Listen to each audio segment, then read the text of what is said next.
There you go. I wish you could see what James was doing right now.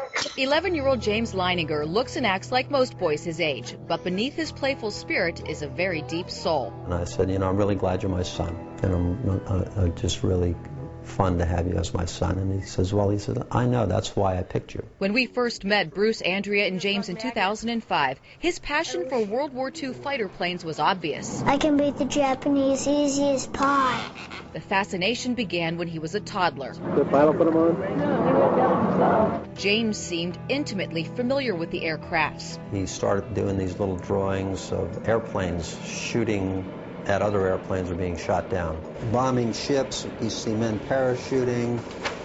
Here's another one where planes are dropping bombs. This is a carrier. The violent drawings were followed by extreme night terrors. He would just be crying. He'd say, airplane crash on fire, little man can't get out. He laid on his back and kicked up at the ceiling, and he goes, Mama, the little man's going like this. And he laid on his back and kicked his feet up. The little man's going, ooh, ooh, ooh, ooh, ooh, ooh, can't get out. And I said, well, who's the little man, baby? And he goes, me. I thought Bruce and I were just going to faint. They questioned, what kind of plane? Corsair. Why did your airplane crash? My plane was shot down. Who shot your plane? He looked at me like I was a village idiot.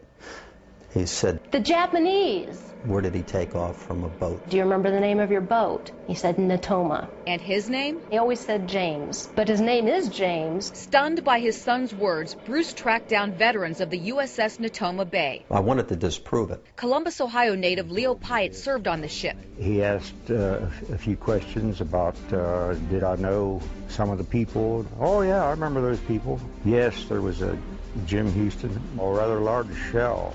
Just hit him in the engine, and it burst into flames and went down. It was all real. James Houston, born and raised in the Midwest, was shot down over Chichijima, Japan. He got very quiet. The Leiningers were speechless again when James met Natoma Bay veterans and recognized them by name. You're Bob Greenwald. I'm serious. He'd never met Bob Greenwald? No, he'd never met him before. They tracked down James Houston's sister, Ann. And he goes, it's not Ann, it's Annie. She wasn't my oldest sister. I had an older sister than that. And I said, you did? Who was that? And he goes, Ruth. I mean Ruth. Eddie is what they called me when I was little. Knowing my name and my sister's name, things that my brother did when he was a kid. It's too amazing to describe. James recalled his favorite childhood possessions, and when we spoke to them via Skype, they shared one specific story involving James Houston's mother. Annie had sent James the picture that her mother had painted of James Houston. And when James got it, he called Annie to thank her, and he said, where's the one Mom painted of you?